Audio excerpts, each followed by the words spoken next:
Hi guys! So welcome sa second video ng ating room makeover. Sa wakas, natapos na rin namin ang pagpipintura dito sa loob ng kwarto.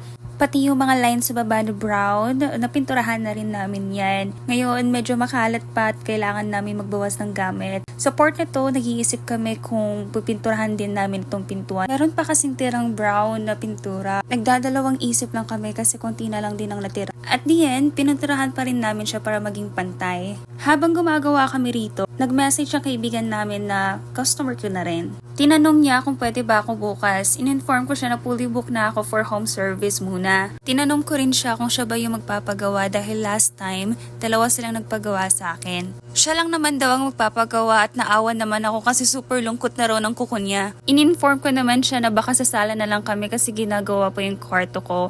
Mas prefer niya kasi pumupunta sa akin kaysa home service.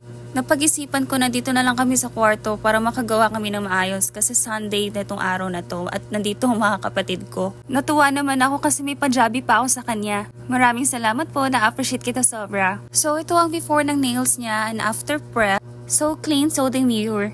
And here's the final set. During the process, sinabi niya pa na magluluto sila bukas sa school. Pero okay lang daw kasi naka-gloves naman siya. Kinabukasan, nagsimula na rin kami gawin yung table ko for nails. I thank God kasi binigyan niya ako ng partner na very supportive. Nangalay rugo siya sa paglalagari dyan. After niya maglagari, pinagtugtong na rin namin yung mga sides ng table. Folding table to na naka-wall mount para space saver. Buti na lang tapos na kami maglagari dahil naabutan kami ng malakas sa ulan. May super typo natin ng time na to. But it's okay, nagpatuloy na lang kami sa loob ng bahay. Kinakabit na lang naman namin yung ibang part. Ang happy ko na sa part na to kasi nakikita ko na initial result niya. Ang ganda! Salamat sa panonood. Hanggang dito na lang muna. See you sa third part!